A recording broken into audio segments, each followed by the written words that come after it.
before agriculture, before empires, before the word nutrition even existed, there were sacred foods. Foods that entire religions were built around. Foods that prophets swore by. Foods that, according to billions of believers, connect the physical body to the divine. These are not health trends. These are not diet fads.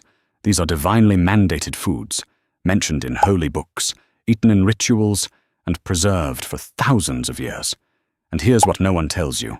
The same sacred foods appear again and again across Islam, Judaism, Christianity, Hinduism, Buddhism, and Sikhism. Why? Because the divine didn't guess. The sacred foods were the most powerful, life-giving substances on earth, wrapped in theology so that humanity would never forget them.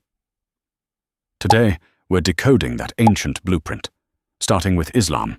In Islam, food is divided into two categories: halal, permitted, and tayyib, pure, wholesome, good.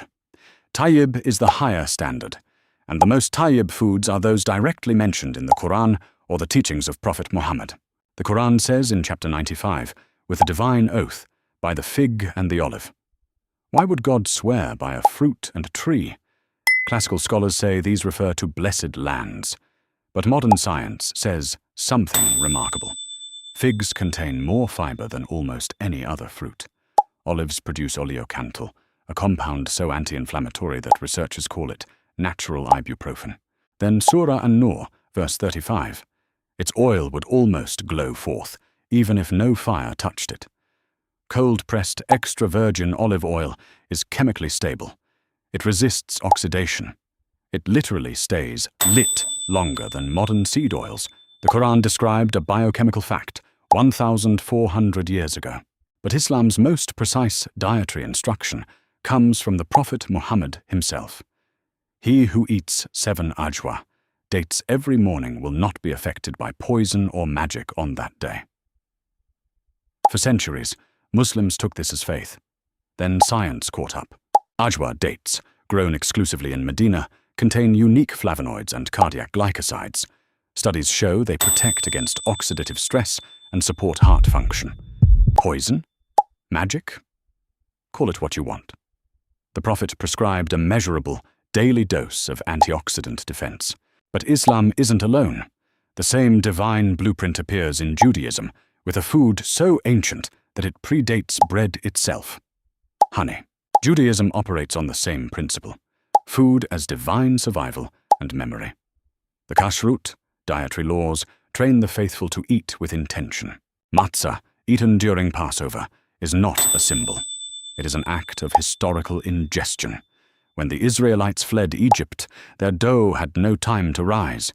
Eating matzah forces you to taste the hardship and the miraculous speed of liberation. Then the pomegranate, eaten on Rosh Hashanah. It is traditionally said that the pomegranate's many seeds represent the many commandments. By eating it, you internalize the abundance of God's law. Whether 613 or 600 or 800, the meaning remains: a fruit packed with antioxidants, used for millennia as medicine. But the truly sacred Rosh Hashanah food? Apple dipped in honey, for a sweet new year. Honey, which never spoils. Honey, mentioned 55 times in the Hebrew Bible as a symbol of divine abundance. The land of Israel was called a land flowing with milk and honey. From Judaism emerges Christianity, and the sacred food shifts to literal sacrifice. The core of Christian worship is the Eucharist, or Holy Communion. For Catholics, this is transubstantiation, the literal transformation of the food into the divine. For Protestants, it is a sacred memorial. But notice the ingredients: unleavened bread and fermented wine. In the ancient world, fermentation preserved liquids. Wine was safer than contaminated water. Bread provided lasting sustenance. The sacred meal was, fundamentally, the most reliable survival ration of the ancient Mediterranean, elevated to the highest spiritual plane. Travel east to India. In Hinduism, food is prasad, a sacred exchange between human and divine. The most sacred offering is panchamrita, the 5 nectars: milk, yogurt, ghee, honey, and sugar. This precise combination balances the body's doshas in Ayurveda, the ancient Indian medical system. It boosts immunity, and provides clean energy. The food is offered to the deity, who consumes its spiritual essence. Then it is returned as prasad, blessed, purified. You are consuming divine grace, packaged in ancient metabolic science. Buddhism adds a different dimension. Mindful eating as spiritual practice. Theravada Buddhist monks practice pindapata, the morning alms round. Monks cannot grow, cook, or store food. They must walk silently and receive whatever is offered: rice, vegetables, fruit, even meat. This act is sacred for both. The giver practices generosity, dana. The receiver practices humility and non-attachment. There is no holy food ingredient. The holiness is in the transaction itself. In Mahayana Buddhism, food offerings are made to Buddha statues before meals. The food becomes blessed. But the true teaching? Eat to sustain the body for enlightenment, not for pleasure, not for aversion. Just enough. Just aware. Sikhism offers perhaps the most radically egalitarian sacred food on earth. Every Sikh Gurdwara, temple, operates a free communal kitchen called langar. Approximately 100,000 meals are served daily at the Golden Temple in Amritsar alone, for free, to anyone regardless of religion, caste, or wealth.